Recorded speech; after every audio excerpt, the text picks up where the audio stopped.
حضرت آدم علیہ السلام کا واقعہ۔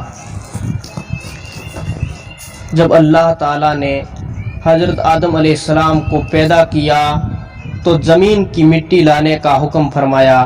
چنانچہ اللہ تعالیٰ کے پاس مٹی لائی گئی۔ انسان کی تکلیف مٹی سے شروع ہوئی۔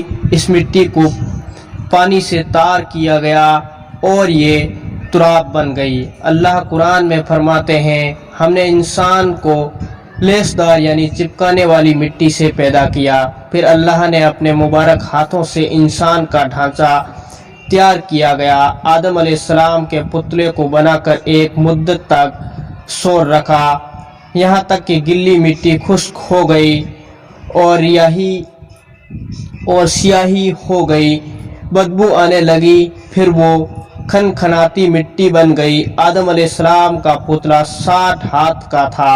آدم علیہ السلام کی روح جب اس میں روح پھونکی گئی اور ابتدا میں سر میں داخل ہوئی تو آدم علیہ السلام کو سکھ آ گئی۔ فرشتوں نے آدم علیہ السلام سے کہا الحمدللہ کہیے۔ انہوں نے کہہ دیا۔ اللہ کی اس تعریف کے جواب میں اللہ نے فرمایا، رحم کا ربک، یعنی تم کو تیرا رب رحم فرمائے۔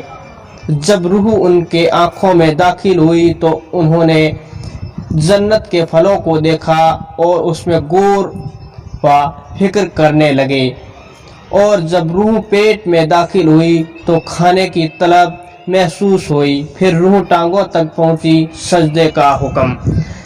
جب اللہ نے آدم علیہ السلام کو پیدا کیا اور اس میں اپنی روح پھونکی تو فرشتوں کو حکم دیا کہ آدم کو سجدہ کرے۔ سجدے کا حکم صرف فرشتوں کے لیے نہیں تھا بلکہ اس میں ابلیس بھی شامل تھا۔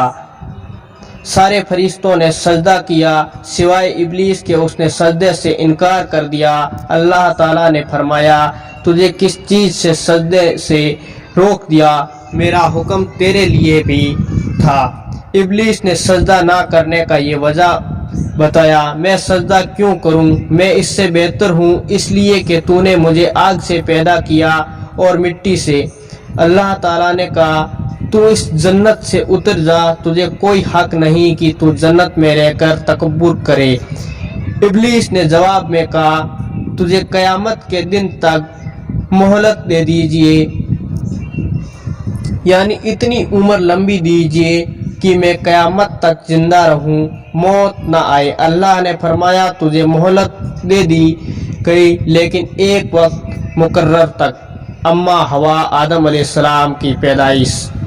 اس کے بعد اللہ تعالیٰ نے اما حوا کو پیدا فرمایا۔ انہوں نے آدم علیہ السلام کے فوراً بعد پیدا نہیں فرمایا بلکہ آدم علیہ السلام کے جنت میں کافی عرصہ تنہا بسر کیا، اور آدم علیہ السلام جنت میں اکیلا تنہا اور وحشت محسوس کرتے تھے۔ آخر کار جب ایک روز سو رہے تھے تو اللہ تعالیٰ نے ان کی بائیں پسلی سے اما حوا کو پیدا فرمایا۔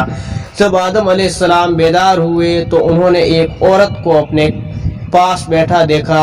پوچھنے لگے کہ تم کون ہو؟ حوا نے جواب دیا، عورت۔ آدم علیہ السلام نے پھر پوچھا، تجھے کس لیے پیدا کیا گیا؟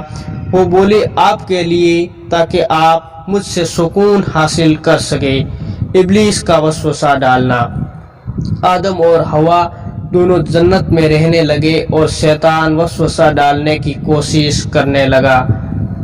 اللہ کا ارشاد ہوا اور ہم نے کہہ دیا، اے آدم، تم اور تمہاری بیوی جنت میں رہو اور جہاں سے چاہو فراغت کھاؤ، سوا ایک درخت کے پاس مت جاؤ ورنہ ظالموں میں ہو جاؤ گے۔ پھر شیطان نے ان کے دلوں میں وسوسہ ڈالا، کہنے لگا، اے آدم، کیا میں تجھے دائمی زندگی کا درخت اور وہ بادشاہ بتا دوں جو کبھی پرانی نہ ہو؟ جب تم اس درخت سے پھل کھاؤ گے تو ہمیشہ زندہ رہنے والے بن جاؤ گے اور زبردست بادشاہ حاصل کر لو گے۔ اور پھر کہا، تمہارے رب نے تم دونوں کو اس درخت سے اس لیے منع کیا گیا کہ تم دونوں فرشتے نہ بن جاؤ۔